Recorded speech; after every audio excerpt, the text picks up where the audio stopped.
Dear colleague, good afternoon. This is the last session of the APASL COVID-19 webinar. But today we have a lecture from outside, that Professor Antonio Bertoletti from Singapore. Professor Antonio Bertoletti is Professor, Duke News Medical School, Division Imaging Infectious Diseases, Singapore. So I am Professor Mana and Professor Kadir Dokmeci from Turkey will chair the session. So now we would like to ask Professor Antonio Bertoletti to start with your presentation, please. Yes. Okay, thank you very much for the invitation to present some immunological data related to COVID-19. The title of my talk is Understanding Cytokine Storm in COVID-19. I will initially speak about, let's say, the general immunology of this new infection. Clearly, as I think most of you know, I mean, I'm not really an expert of this SARS-CoV-2 infection. I start to work on it now, but you know, most of the data that I will present are data that I found in the literature. Okay, these are my actually conflict of interest that has nothing to do in reality with COVID-19, but more on hepatitis B where I'm working. So this is the summary of what I'm gonna talk to you today. I will do a very brief introduction related to the virological feature of SARS-CoV-2. Then again, I'll sort of, let's say, overview of the antiviral immunity against SARS-CoV-2. And then I will go and we will discuss together the mechanism of cytokines related storm. And in particular, I will make some points about the differences that exist between the cytokines related storm in CAR T-cell therapy and during SARS-CoV-2 infection. So let's start from just a small introduction related to SARS-CoV-2. It's a coronavirus, and I will say I want to stress that it's a real big virus. Just to let you know, this sort of, let's say, 10,000 amino acid proteome, most of the study now have been really focused on spike, that is this protein, and on other structural protein. All this other region, the ORF1, that is this big region, contain basically 16 non-structural proteins that are extremely important for the replication of the virus. They're making a replicase complex, and there are also proteins that are modulating innate immunity. And again, this is important to remember, particularly in relation to the fact that, you know, cytokine storm is due to, again, pro-inflammatory events, and it's clear that the virus is doing something to try to inhibit some of the antiviral response of the innate immunity. So other thing about the COVID-19, again, yes, it's a positive single-stranded RNA virus. It belongs to the family of the beta coronavirus. And there are other two human beta coronaviruses. One is the SARS-CoV, which is the etiological agent of SARS, and MERS, that is the etiological agent of MERS. There are some similarity. And then again, there is this important spike that is actually the protein that is binding to the receptor, the AC2 receptor, that is present in the cells that can be infected by the virus. Let me go again instead on a sort of, let's say, general overview of the antiviral immunity. And this, I use usually these slides just to remind you that we have two main components of the antiviral immunity, the innate and the adaptive. The innate is important for what we call an early viral containment, but is also important for the maturation of adaptive immunity. And basically, the components of innate immunity are the ability of cells that are infected to recognize what we call PAMP, that is pathogen-associated molecular pattern, in our case, RNA, and let's say get activated and induce interferon that can block viral replication. These cytokines, mainly interferon alpha, but also IL-6, IL-1, or IL-12, are important because then they are able to activate dendritic cells and also NK cells. NK cells are important because they can release cytokines that have antiviral effect, but can also potentially lyse the infected cells. The dendritic cells that are activated, they are then able to mature and, let's say, expand the adaptive immunity. Adaptive immunity that consists on B cells that are producing antibody, T helper cells that are helping the production of antibody, but also help the clonal expansion of cytotoxic T cells. Cytotoxic T cells that ultimately are also the cells that are recognizing virus-infected cells, and they lyse them. Okay, what we know about all these components in SARS-CoV-2? Well, I would say at the moment still very, very little. Going through the literature, and going also, we say, through the literature of SARS, and not only of SARS-CoV-2 infection, the information are still at the infancy, even though a large quantity of work has already been started. So what we can say, NK cells, yes, we see that NK cells are reducing number in patients with COVID-19, in severe cases. Also the lymphocytes are reduced. There have been really just a couple of weeks ago some papers that have demonstrated that during COVID-19 there is induction of SARS-specific, antigen-specific T cells. And at the same time, we know that the B cells are induced. We know much more at the moment about antibody and B cells because most of the work are really going on understanding how we can block basically the interaction between the virus and the receptor. Well, I would say that one other thing about important for the ACE2 receptor is anatomical distribution that somehow tell us what is the real tropism of the virus. And mainly this ACE2 is presented clearly on the ciliate cells of the upper respiratory tract. They are present on alveolar macrophages, and this clearly explains why the lungs is one of the organs that is much more targeted by this infection.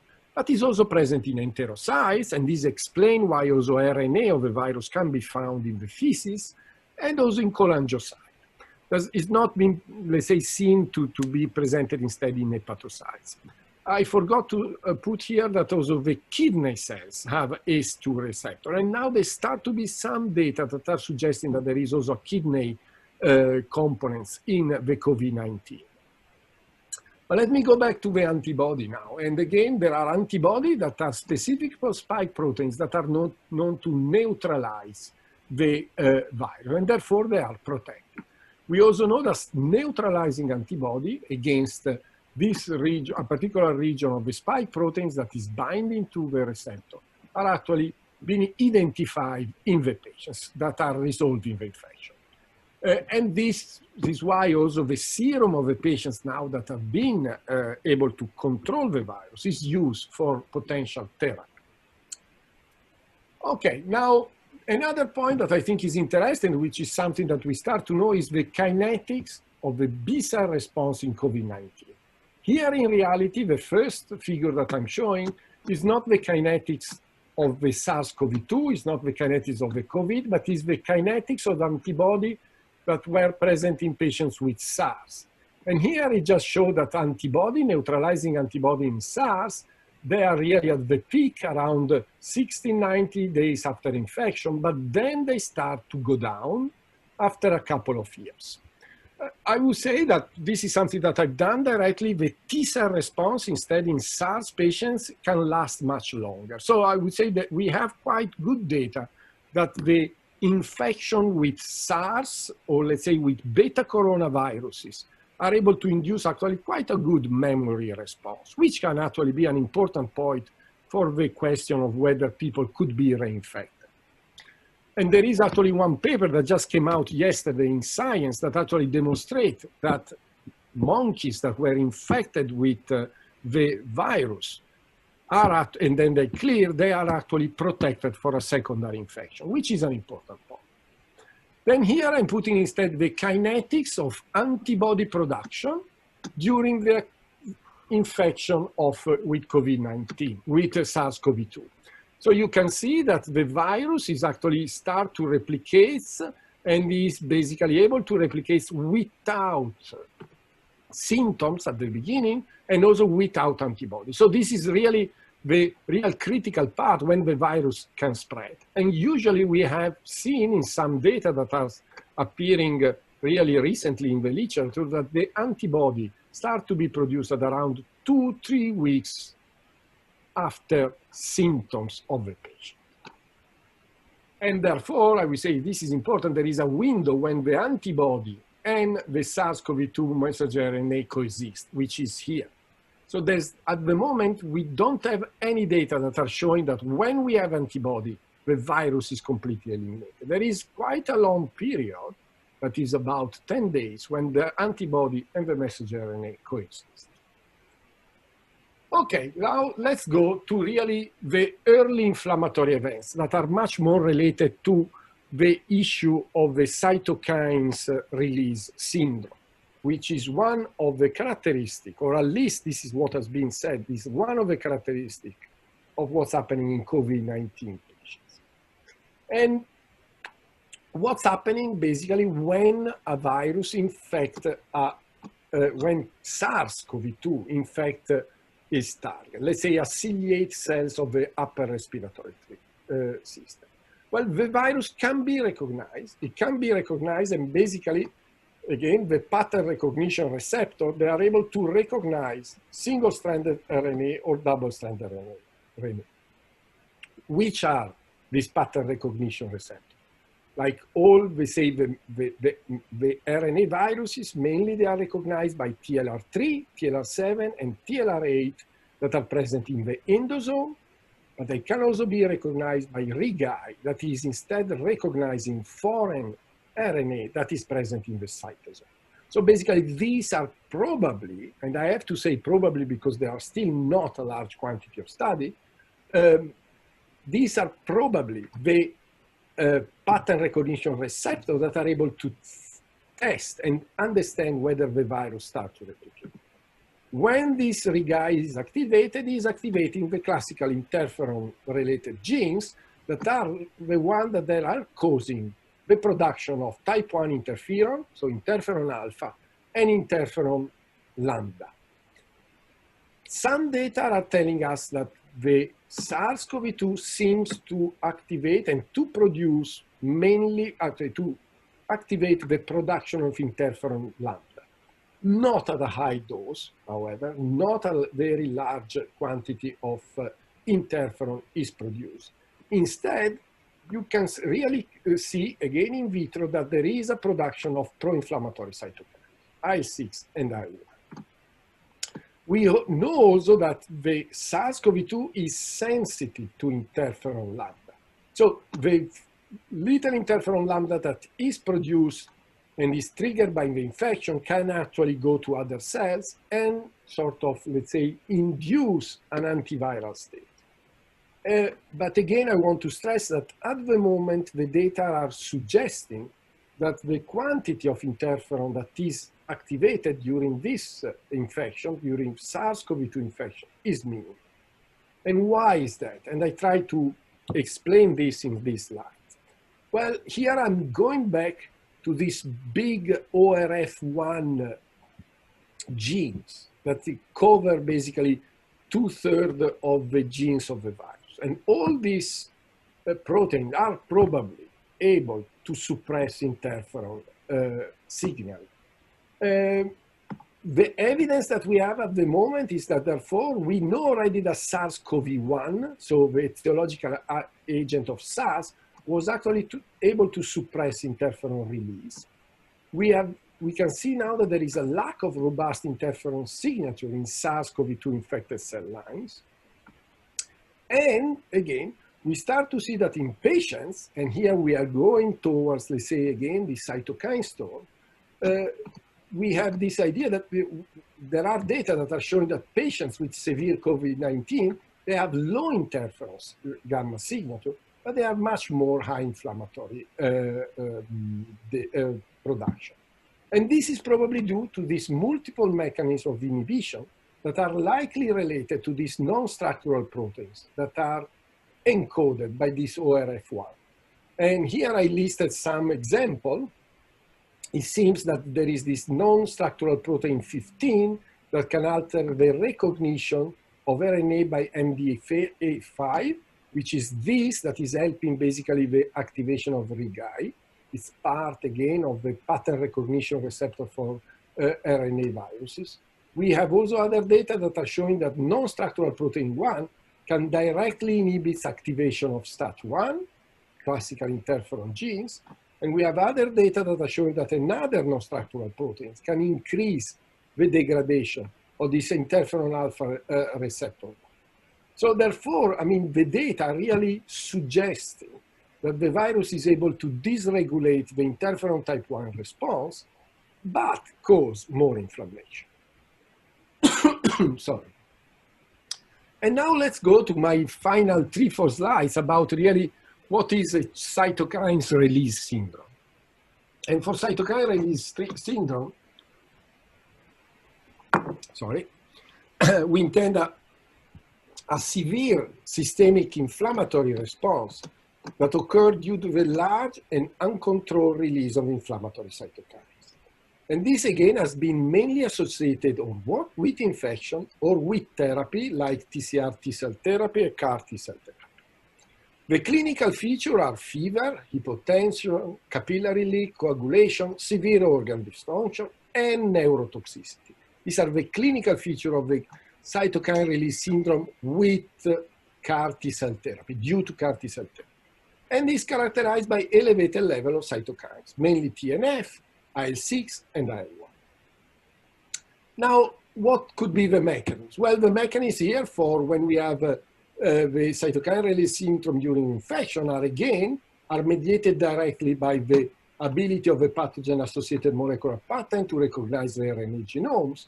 This leads to the activation of the monocyte produce IL-1 and IL-6, and these IL-1, IL-6, and other chemokines are increasing the recruitment of more inflammatory cells and T cells. The T cells could recognize the infected cells, and this sort of circuit starts again. And this could cause a sort of constant inflammatory events without a control of infected cells. This is what we are thinking could happen during infection, I would say, and therefore probably during SARS-CoV-2 infection. Now, the mechanism of cytokine storm, instead, the classical cytokine storm that is present during TCR T-cell or CAR T-cell therapy, they are actually due to a completely different mechanism, because here the mechanism of release of cytokines is the result of the fact that the CAR T-cells that are introduced in the body of the patients in large number are recognizing the target, and this activation, the activation of the CAR T-cell, lead to the release of TNF alpha and interferon gamma, and then the activation of inflammatory monocytes. This TNF alpha interferon gamma activation is clearly proportional to the quantity of targets and CAR T cells. So during CAR T cell therapy, we introduce large number of antigen-specific T cells that, for example, can lyse all the B cells. And this clearly cause a real cytokine storm. Let me go now to the number, and let's go to the differences that actually exist between the COVID-19 cytokine storm and the one that is instead caused by CAR T-cell therapy. There are some clinical difference. There is, for example, in the COVID-19 patient, there is no hypotension, there is no capillary leak, and there is no neurotoxicity. But then again, I was checking the quantity, the serum IL-6, for example, that is one of the cytokines that is more increasing the COVID-19, its levels are much lower as compared to what we found in patients that are going during TCR therapy. This is one example. These are the classical cytokine storm in CAR T-cell therapy. You can see that the level of cytokines are around 10,000 picogram per ml.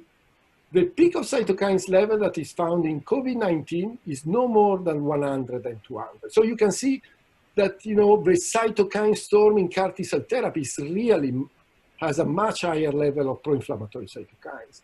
And this was also again seen in another paper that was published in Lancet one month ago. And again, you can see that all the pro-inflammatory cytokines, yes, they are elevated in patients with severe disease, but the cytokines concentration are several folds lower than in the cytokine storm that is caused by CAR T-cell infusion. One last point, what are the level of cytokines when we found in SARS patients that don't have to remind you are also patients that they got severe lung problems with severe lung disease. Also in this, there are cytokines that are increasing, and actually the level of cytokines in SARS patients was much higher than what we found in COVID-19. Again, here we are about 1,000 picogram per ml of cytokine. So there is basically a hierarchy of production of cytokines in these three different pathologies. So in conclusion, again, I hope I give you an understanding of the general immunopathology of SARS-CoV-2 infection. But I have to say that our knowledge are really at the infancy. We really still don't know a lot. We know that SARS-CoV-2 activates innate immunity, but for example, the interferon signature is clearly not very high. There is more an inflammatory signature. And this lack of interferon production probably just is an indication that the virus is able to inhibit type 1 interferon antiviral effect.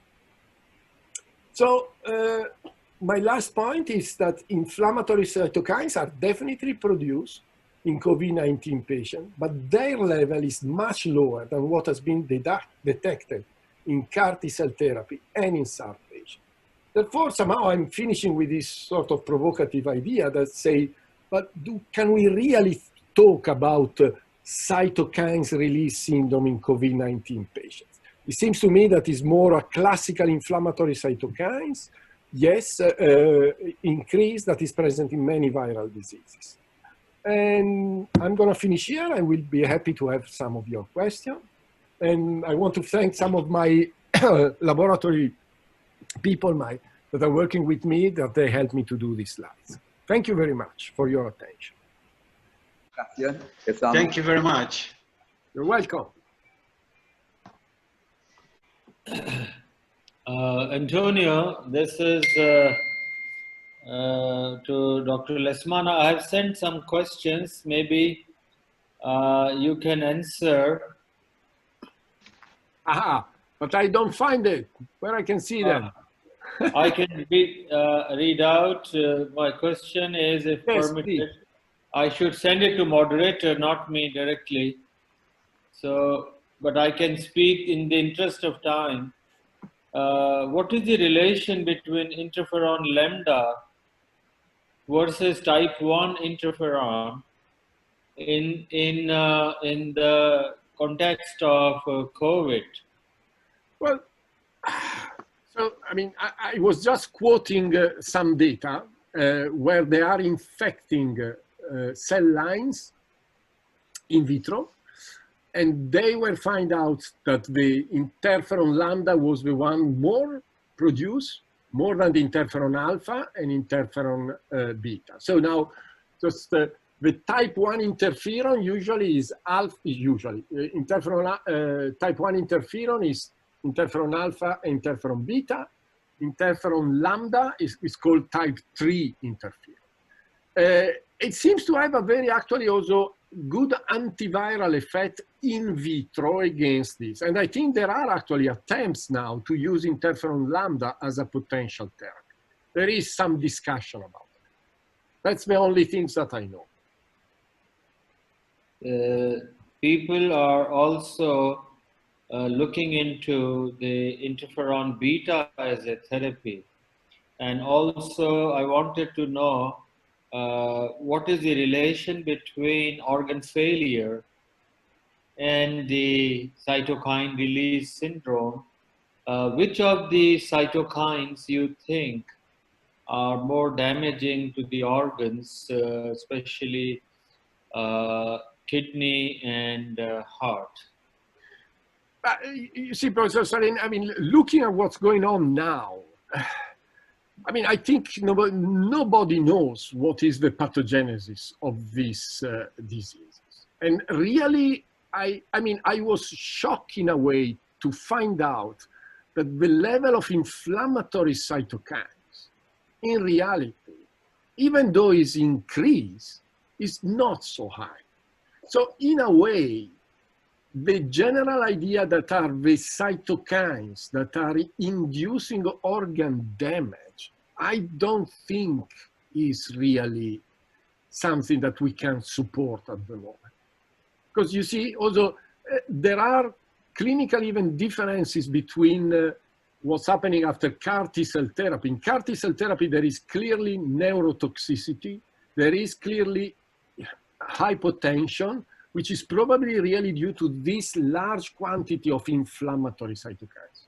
In the COVID-19, even though it is true that IL-6 and IL-1 are increased, but to be honest, they are increased to levels that are similar than other viral infections that cause symptoms. So I really don't think that the cytokines themselves are the cause of the organ damage in organs where we are not able to demonstrate the infection. Antonio, this is a very interesting point. I think this is not in accordance to the general understandings, but I think you make your point because you have this CAR T experience and the cytokine levels is much higher, and I suppose it's not causing the organs damage seen in the COVID-2. My question, I have a questions for you about the antibody that you mentioned.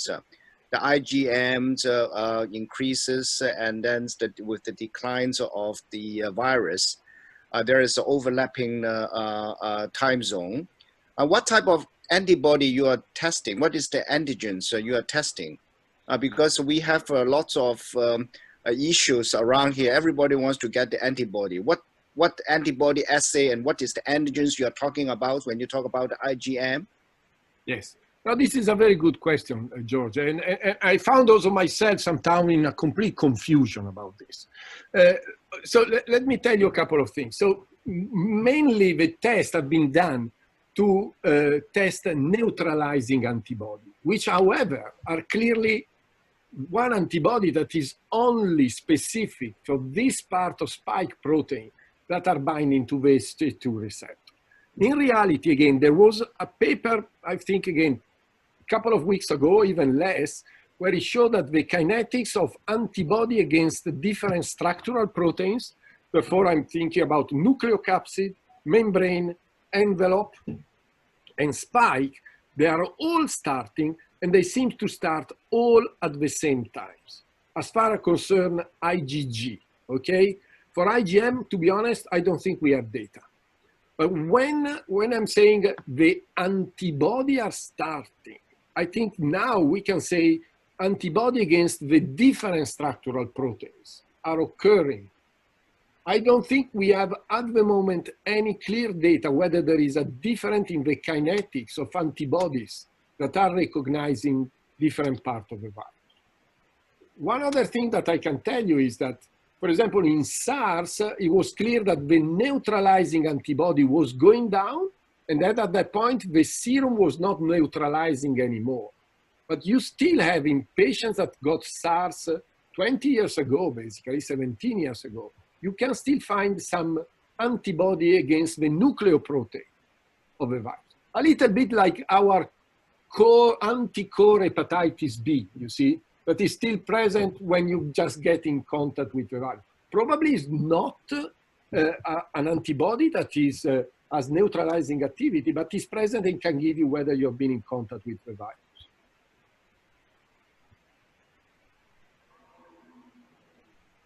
Thank you very much, Antonio. Okay. You're welcome. There are a number of other questions that have come from members of the audience. Would you like me to share those? Yes. Someone from Sydney. So some of the questions, one of them is, I would like to ask, is cytokine release syndrome comparable to the macrophage activation syndrome or hemophagocytic syndrome. So can you just explain a little bit more about the relationship between them? Oh my God, no, this is a too difficult question for me. I don't know. No, I mean, you know, I'm back to the point, which first I would want to stress, because I can see some of the questions. So I'm not going to answer directly to your question, but I'm really thinking that, for example, the general idea of using IL-6 as a therapy, I don't know. Looking at the quantity of cytokines that has been, let's say, published in patients that have COVID-19 severe disease, it's really not so much. So I don't really think that this is a therapy to go.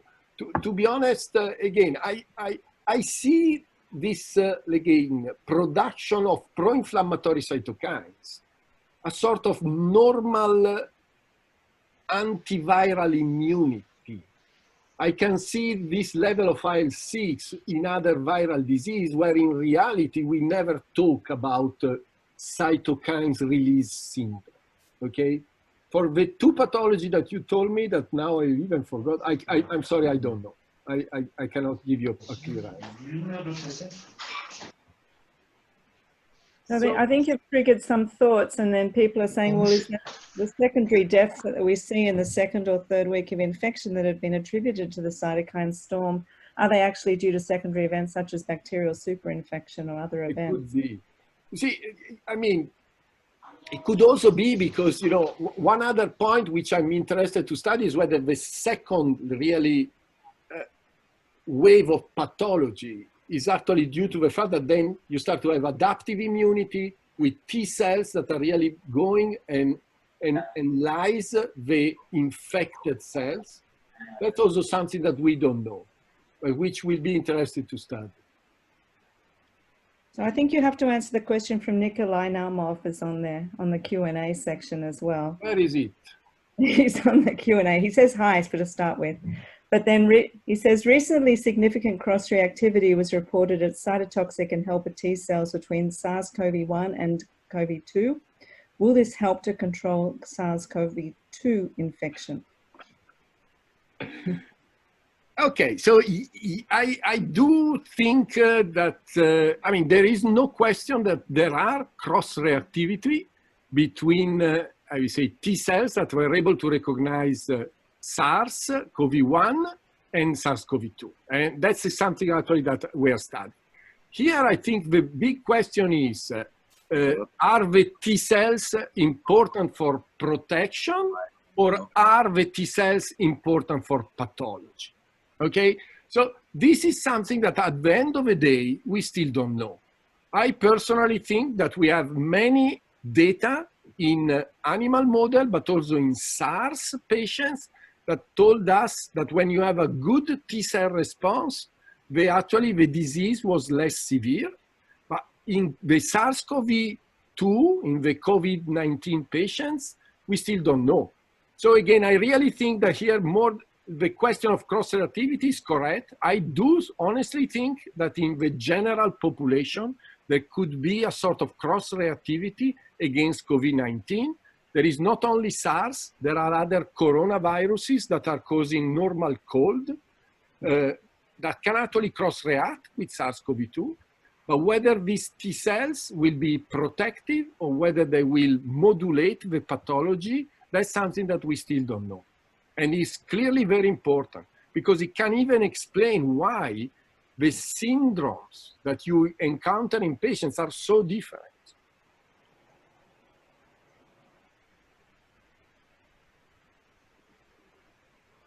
Thank you.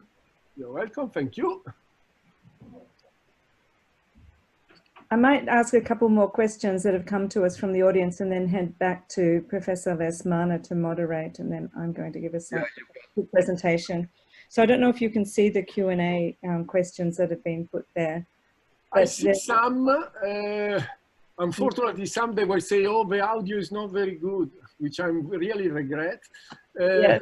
Now that's in the chat. There's a Q&A section as well. And there's a question from Dr. Effendi saying that we are trying to investigate the use of tocilizumab to treat severe COVID, as we thought it was caused by an increase in IL-6 Do you think it's still reasonable? Should we try to find another candidate drug? And then there was another question about IL-1 blocker and anakinra as well.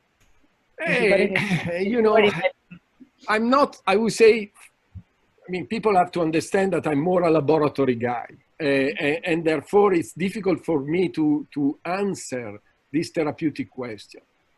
But if I have to, let's say, just make an assumption and see the level of IL-6 and IL-1 that I can see in the literature, because this is not something that I study, but something that I see in the literature. Again, the level of IL-6 and IL-1, yes, is increased, but is not even close to what we found in the CAR T-cell therapy, where actually this therapy were useful. But I'm back to the point, in CAR T-cell therapy, we have 10,000 picogram of IL-6. In the COVID-19, we got patients, at the moment, I can see that the peak is 200. So it's a big difference, and for IL-1, it's the same. So I'm not convinced about this. That's my point. Based on what I can find in the literature related to the concentrations of these cytokines in the patients with severe COVID-19. Thank you. Professor Lesman, are you happy for us to close this? Thank you very much.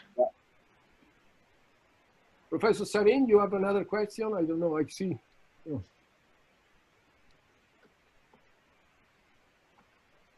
Okay. Difference between the neutralizing antibody and an IgG antibody, one, and second is, how do you explain that when the IgG antibody is coming up, the virus is still surviving? So do you think there are different B cells which are involved? So how is it that the virus is still persisting and you have good antibody levels? So these are two questions, Antonio, only you can answer. Well, okay, so I mean, again, I think when we talk about IgG in general, you know, we don't specify the antigen that are specific for. So at the moment, we know that the neutralizing antibody are the ones that are recognized a particular region of the spike proteins, which is the spike protein that interact with ACE2 receptor. So, you know, why at the end of the day we can see already antibodies, but the virus is still there? It could just be a question of quantity. You know, you can just be that the quantity of neutralizing antibody is not sufficient. Then there is, I think, one very important point here. Here we are talking about a virus that is infecting cells that are actually located towards the exterior of the body. If you're thinking that we are talking about enterocytes, we are talking about ciliate cells, we are talking about alveolar macrophage that are actually inside, I would say outside the body. So we measure serum. The serum is just an indirect quantification of the antibodies that will be secreted. Probably we will have to measure IgA, which are the antibodies that are secreted. But the localization of the virus is really in cells that are a loose contact with the circulation. And therefore, I think this dichotomy, in a way, we are studying everything now in the blood and in the serum, but the reality is that this virus is infecting cells that are just really just in contact with the circulatory system. And they are mainly revolved towards the exterior of the body because they want to go. Thank you. Excellent. It was. Thank you for the question. Again, I'm really regretting about the sounds, but I don't know what to do. Okay, shall we have Simons to show us the curve and then followed by the Professor Dorbesi?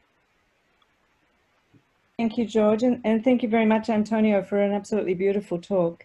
The COVID the APASL task force thought it would be very useful, as I mentioned last week, for those that joined us then, to share the experiences that we're seeing around the region in terms of the COVID cases, the COVID deaths, and then to really highlight one of the countries and the specific experiences there. And today we're going to learn about the experience in Turkey.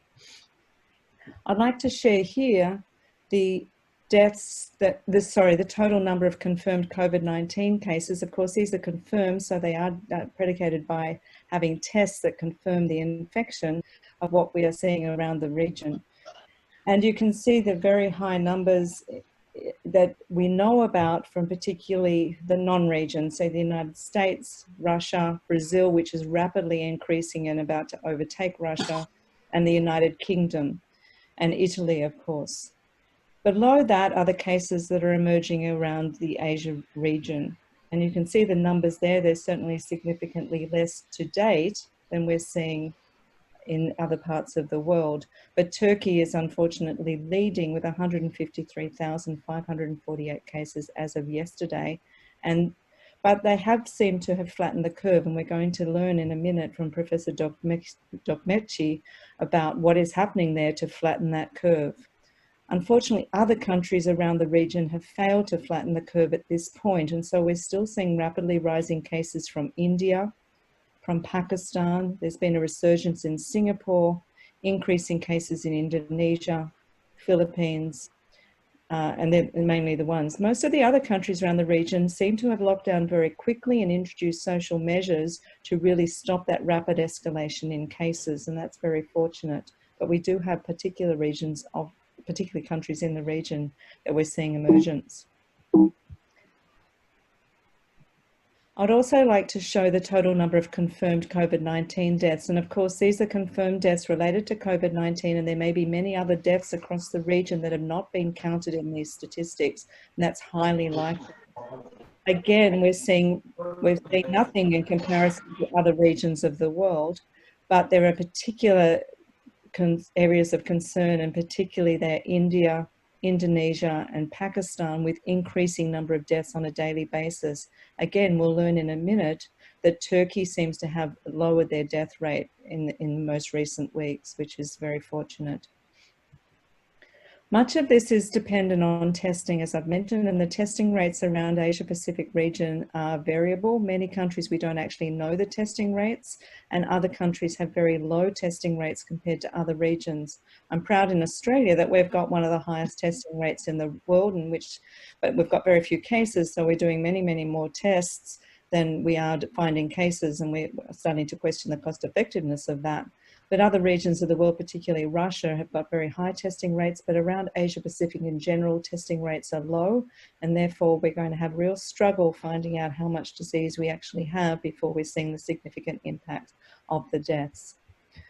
So with that, thank you very much, and I would like to hand over now to Professor Dokmeci from Turkey to give us insights into what is happening in Turkey of recent weeks and months. Okay, thank you very much.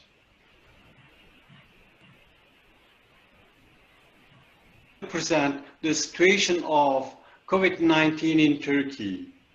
Next. COVID-19 continues to emerge and represent a serious issue to public health. This virus seems to be very contagious and has quickly spread globally. Since the first outbreak of coronavirus 19 in Wuhan, China, the disease is spreading worldwide. You can see the distribution of COVID-19 cases in different countries. United States is in the top of the list. Turkey is on the 9th place. Except United States and Brazil, top 7 countries from Europe. I will give you the COVID-19 Turkey for the last 15 days. I'll give you the COVID-19 data in Turkey for the last 15 days. Deaths and active cases are decreasing, though the number of recoveries are increasing. Next, please. Turkey has started to take precautions after first case appeared in March 2020. These measures, including restriction for traveling, curfew, closing all restaurants, bars, cafes, shopping and sports centers, were increased and tightened day by day. Also, all domestic and international sports activities were cancelled. Next, please. At the beginning, flights were restricted and all domestic and international flights were stopped on April 27 up to June 4 and June 10. Next, please. As you know, when personal protective equipment such as protective clothing, helmets, gloves, face shields, masks used properly minimizes the spread of COVID-19 from one person to another. So, at the beginning of this pandemic, the production of health supplies were not enough produced. Many countries has needed those protective equipments. Turkey produced enough amounts and sent them to many countries, including United States. Ministry of National Education has started an initiative involving the students and teachers of industrial high schools along the volunteers from all walks of life to ensure the supplies of masks. Next, please.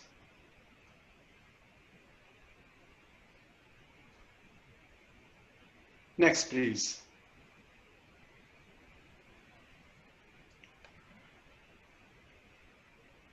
Turkey healthcare system is properly established.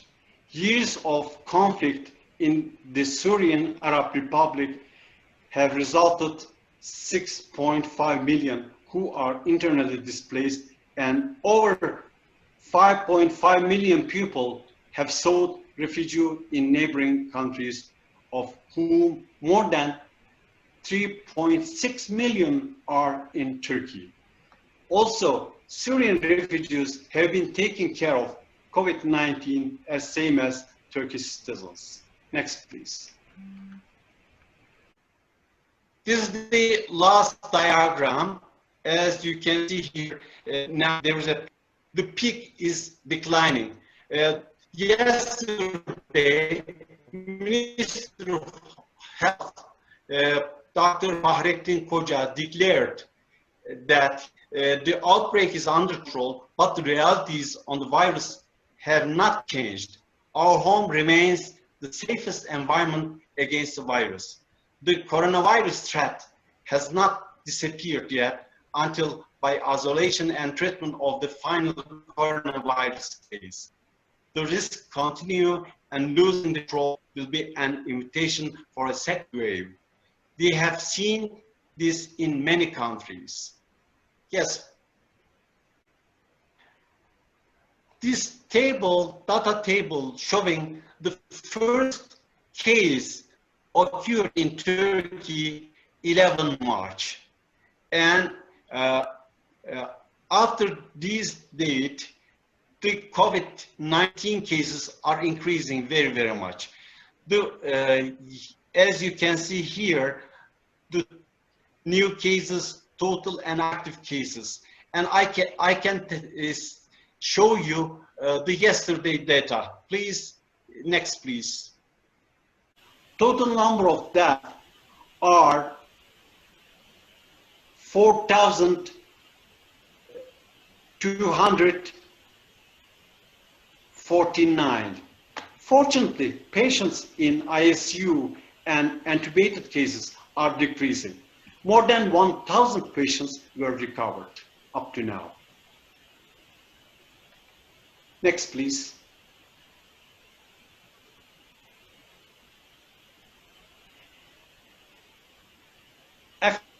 Successful health system, extreme cautions, and strict measures laid basis for low in deaths compared to many European countries.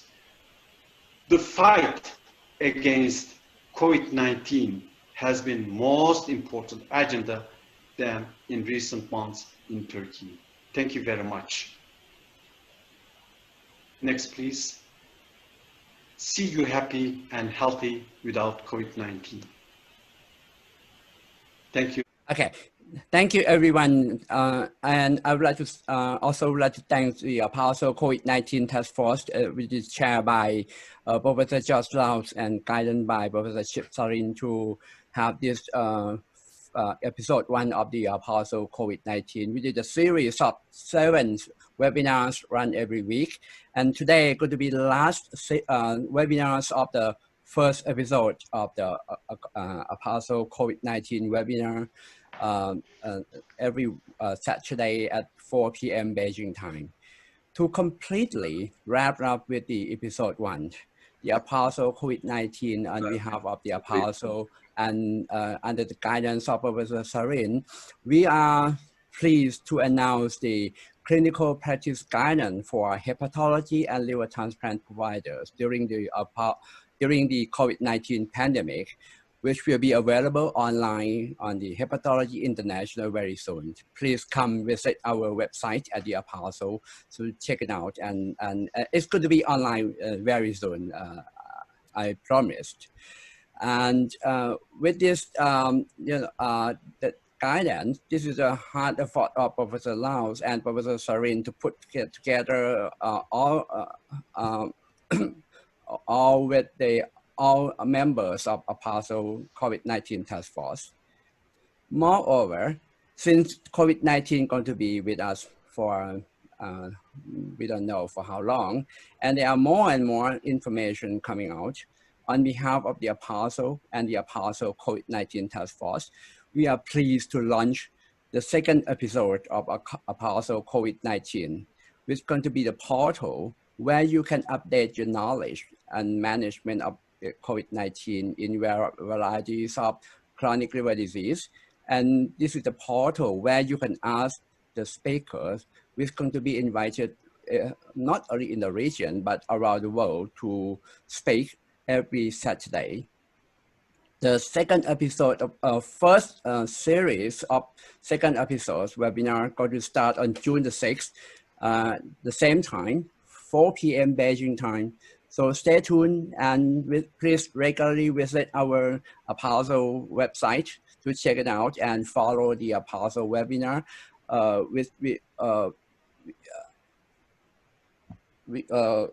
This is the tentative program for the second episode. So it's going to start from June 6th. And with this, I would like to thank all the panelists, moderators, and all of the audience that listen to us today. Stay safe and good luck to everyone. Thank you. Thank you. Thank you very much. Thank you very much. Bye. Thank you. Bye-bye. Bye-bye. See you on June the 6th. Thank you. All right. Thank you. Bye-bye. Thank you very much.